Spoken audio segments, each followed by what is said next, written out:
Jesus. What movie are you watching? You want to watch man? No, talking about what movie you're watching. You want to? I just have a fear of like huge things. Like Like a year ago, is that one happened? Why? Is there fear in your life? no, I had a fear of like being in like huge things. Like So you don't have claustrophobia, but you have fear of the big opposite. things. You're the opposite, man. Big like huge spaces, like giant. I just have a fear of that. How do you have a fear of that?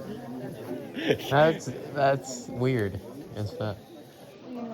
I think it's a thing. I fear of massive things. I know that's the thing, but I didn't know if it was. I don't know if anyone I knew had that big thing. I mean, that phobia. Take a photo of me. Can you take a photo of me?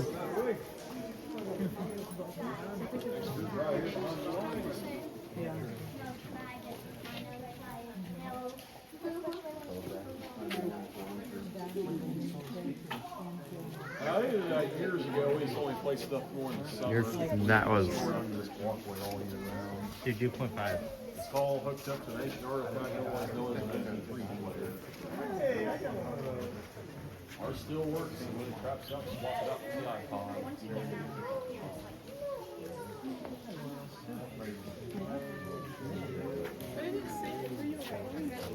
Next for Austin.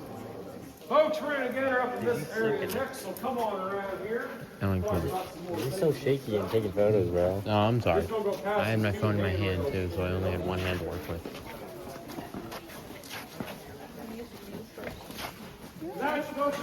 My gosh, dude, can you fit in that tunnel? Oh yeah. I know, but you have to crouch. Like, literally crawl. Give you a better idea how big this space is, back in 1994, Marble Cave was celebrating 100 years of cave tours, our 100th anniversary.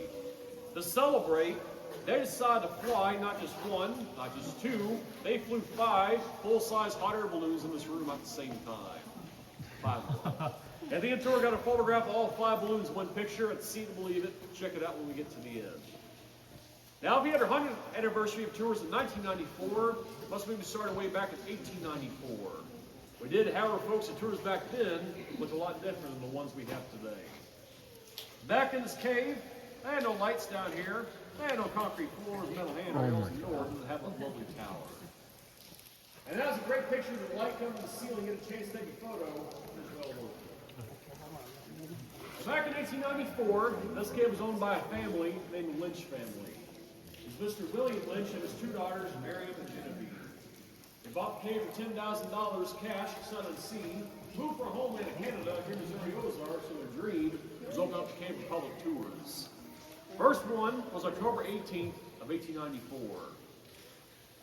Back then, inside that tower, they installed a 70-foot tall ladder made of wood, went from a hole in the ceiling to the top of that hill. You climb down an extremely safe ladder at the top of the mountain. They met her first tour guide, Genevieve Lynch, who was 14 years old. There she got a pair of overalls and a piece of leather sewn to the backside. You tell you sit down, she gave a big old shove, and you would slide on your back all the way down the hill to here, where you met her sister Miriam, who was 17. There she gave it 2 candles. She said, we'll see you again in about 6 hours. You're on your own. Have fun. See you later.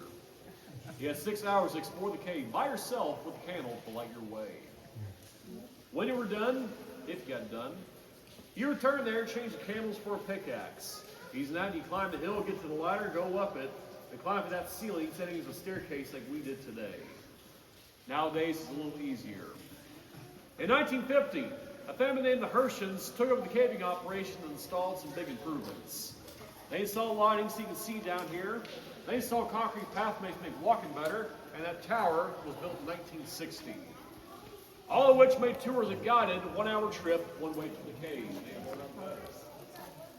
Lighting they installed also allows you guys to see the cool rocks in the cave, like a big one over here to my right-hand side. Look at that big behemoth. That at one time used to be a big stalactite. Being on tight to the ceiling right there above our heads, until one day it got so big in size, cut the hole to the roof, it crashed to the ground, and it goes up today as a stalagmite instead. As you can see, it's shaped like a bell, and like a bell is hollow in the center. Last year, myself and 5 of the cave guys went inside that rock at the same time, all 6 of us, we could have fit 4 more. You can fit about 10 people in that rock at the same time if you wanted to. Also, our bell is a crack here in the front. Because of that, we call this the Liberty Bell. Or for a fan of Star Wars, looks like Jabba the Hutt from this side. How you look at it, it's up to you. On this side, up top, we have a stalactite that grew out from the ceiling. The stalagmite grew up from the floor. Eventually, the two met in the middle. They fuse together and they form one solid structure. Do you know what we call them? What do you call them? Column. We call them a column, because that's what we call them. Somebody yesterday, they asked me why we don't call that a pillar.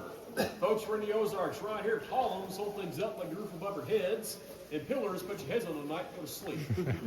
Or hill folk. Do you get that? Yeah. Who's right as a whole?